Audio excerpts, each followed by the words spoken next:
Olá, meus amigos, voltamos mais um dia a gravar. Fiquei alguns dias uns 3 dias sem gravar vídeo, porque tive que fazer uma viagem e voltei hoje de manhã e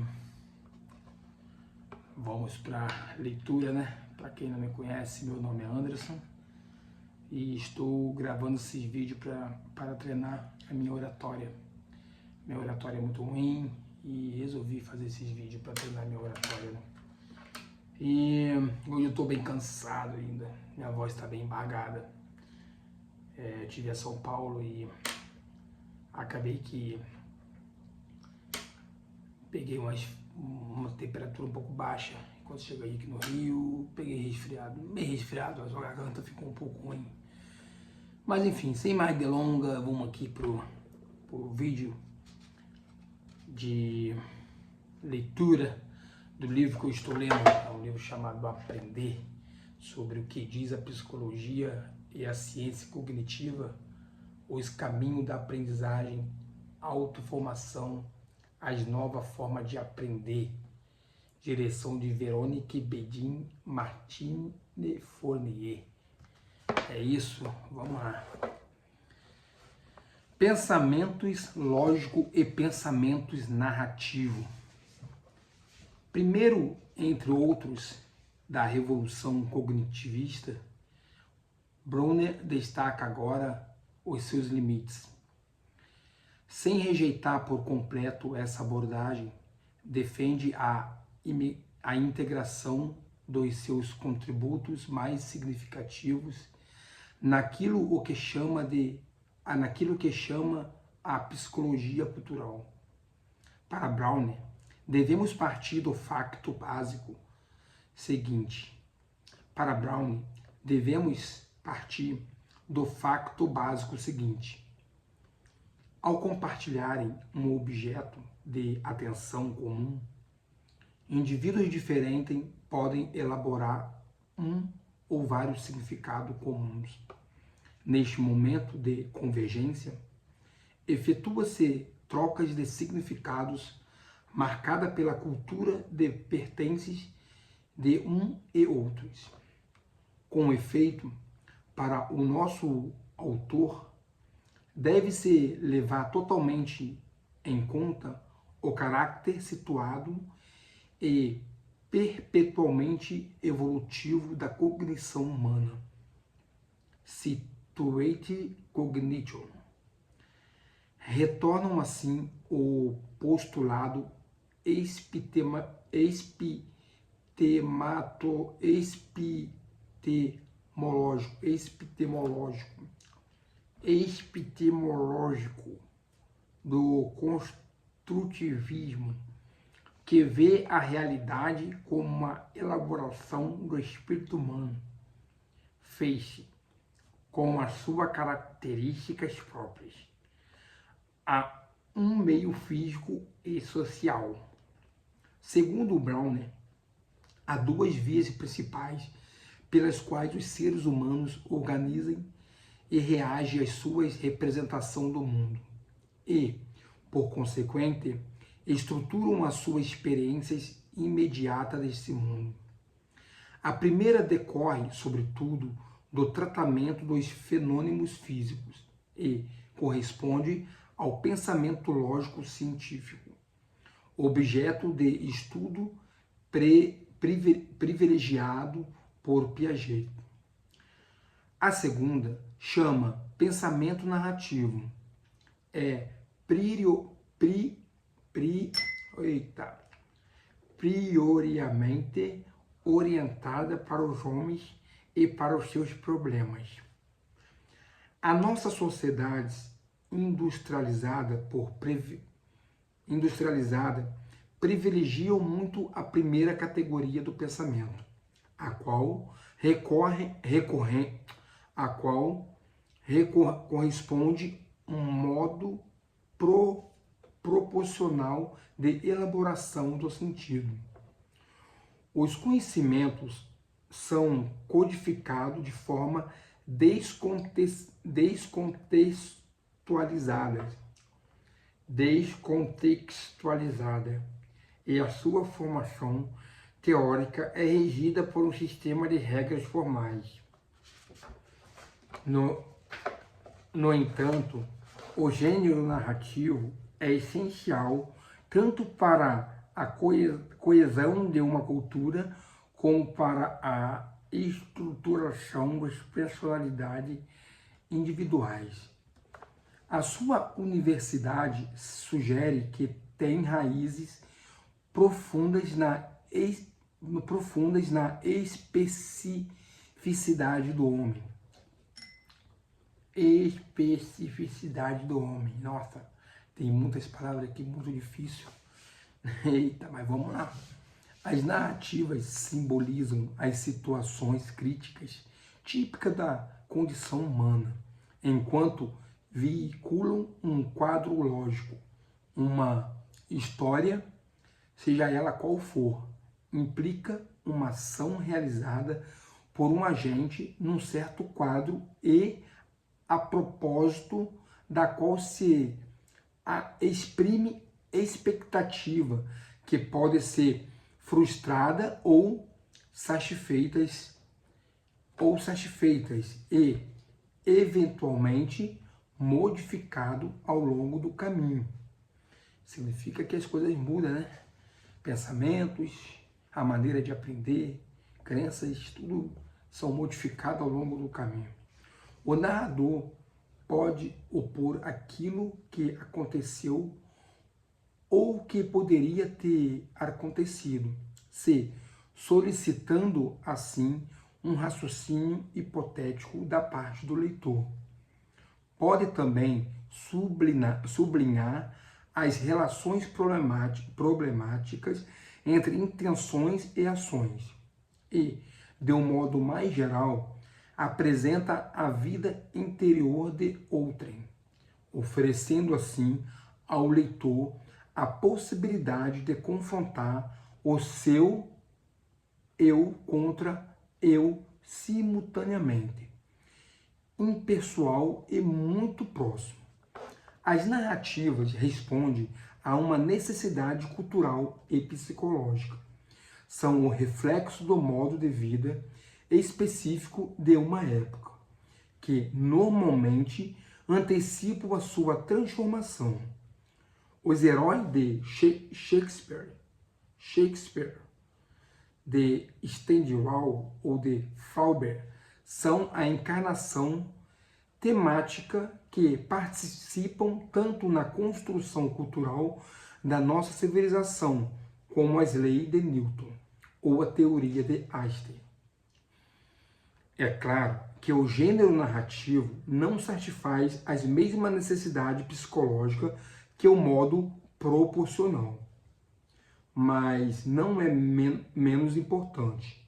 Pelo contrário, a narração é provavelmente a forma mais precoce e a mais natural com que o ser humano organiza sua experiência. Dar sentido ao mundo e, antes de tudo, o fruto de um tratamento interpretativo. Só num segundo tempo é que o sujeito se esforça para se dotar de um quadro explicativo. Então as pessoas primeiro usam a questão narrativa para tentar narrar aquilo que pode ter acontecido, aquilo que ela aprendeu segundo as suas gerações anteriores. Pode ser que seja isso. E depois que ela vai tentar explicar aquele sentido, acredito que seja isso, mas depois eu vou me aprofundar aqui, mas até então a minha intenção aqui é só ler. Quanto mais eu ler, acho que eu vou destravar na leitura. Será que você pode aprender a aprender? Metacognição, uma visão geral. Bem, vamos lá, se eu consigo descobrir aqui no livro, se eu consigo aprender a aprender. Tem que aprender a aprender agora. Nem aprender eu sei. Eita glória. O leitor decide dedicar-se ao inglês ou aprender italiano. Para isso, prefere inscrever-se no curso coletivo a estudar sozinho. Duas razões levam-nos a privilegiar este rumo. Por um lado, o método do diálogo. Em situações, parece mais eficaz que a abordagem livresca, demasiado abstrata. Parece mesmo. Por outro, inscreve-se num curso coletivo imporá a si próprio uma disciplina que não está certo de poder seguir se estiver sozinho. Que é mais, motiva mais, né? Você ir para a escola, acredito que sim, porque lá a gente encontramos pessoas e ler sozinho, estudar sozinho, aprender sozinho, é muito solitário, né? Tal como Júlio Jordan fazia prosa. O leitor faz metacognição sem o saber. A metacognição, eita glória! A metacognição, definição e abordagem. A metacognição, na sua acessão mais geral, é o conhecimento que temos dos nossos próprios processos cognitivos. Segundo a definição canônica do psicólogo John Frovel, 1976, um dos pioneiros nas investigações sobre o tema, assim, fazemos metacognição quando procuramos um bom método de aprendizagem. A metacognição é, portanto, um termo complexo que designa uma ideia simples: aprender a aprender. Vamos lá. Nas últimas duas décadas, os estudos sobre a metacognição conheceram um desenvolvimento importante no domínio da educação e das ciências cognitivas. Para simplificar, podemos distinguir duas grandes abordagens da metacognição em educação. Em primeiro lugar, há os métodos chamados de remediação cognitiva ou de educabilidade cognitiva. Visa melhorar as capacidades cognitivas de pessoas com perturbação adquiridas. Por exemplo, perturbações da atenção. Esses métodos consistem geralmente em executar exercícios destinados a estimular funções deficitárias ou mal adaptadas, mais ou menos como o princípio da reeducação física. Então, aqui nesse caso, a minha deficitária é justamente meus estudos, a minha leitura, a minha maneira de comunicar. Eu tenho deficitária em tudo isso, né? Pois é. Vamos lá, vamos partir aqui para a leitura. As outras abordagens, nossa, minha voz está horrível mesmo, mas vou ler assim mesmo, não tem problema. As outras abordagens da metacognição é mais pragmática, visa essencialmente ensinar os alunos e os estudantes bons métodos de trabalhos, tomada de notas eficazes, gestão de tempo, luta contra o estresse antes dos exames e etc. Enfim, a ideia de metacognição tende hoje a designar nas ciências cognitivas todas as formas de conhecimento reflexivas que um indivíduo tem de si próprio ou dos seus próprios processos mentais. Por exemplo, quando um indivíduo aprende a conduzir um automóvel e a utilizar as mudanças, tem, em primeiro lugar, de se concentrar nas instruções. Primeira velocidade para cima e para a direita.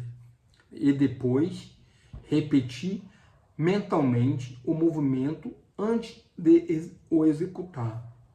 Esses processos mentais de visualização, de concentração e de controle consciente dos movimentos solicitam o lobo frontal. O lobo frontal. Todos esses processos cognitivos complexos, atenção, self-control, reflexão, visualização mental, decorre da metacognição. Em suma, para aprender a executar uma tarefa complexa, o indivíduo tem de se concentrar naquilo que faz e na maneira como faz. Só com o exercício é que a mudança de velocidades se torna um processo automatizado, que já não exige controle reflexivo. Isto é válido para a aprendizagem da condução, da leitura ou do domínio de um teclado de computador. Então, resumindo, né, eu só vou conseguir aprender a ler, me expressar melhor, lendo, né? Não tem outro caminho. É lendo, estudando, praticando, gravando vídeo. É isso, é o meu lema, então. Estudar e ler bastante. Então, hoje eu vou ficar por aqui, que minha voz não tá legal. Eu só gravei hoje mesmo, porque eu já tenho desde sexta-feira que eu não gravava. Hoje é terça-feira. Então, eu fiquei sábado, domingo, segunda, sem ler, né? Sem estudar e sem praticar. Mas voltei hoje, né? Voltei, já estou lendo e é isso. Essa foi mais uma leitura do meu diário aqui, do meu aprendiz de oratória, para ver se eu consigo melhorar a minha comunicação. Se você quer me acompanhar, a minha jornada, se inscreve no canal e deixa o teu comentário. Onde eu posso melhorar, onde eu posso... o que eu devo fazer, né? O que eu estou fazendo de certo, de errado. É isso aí, gente. Nos vemos aí no próximo vídeo amanhã, todo dia. Se não tiver nenhum outro imprevisto, eu estarei aqui lendo. Valeu e até o próximo vídeo. Valeu, fui!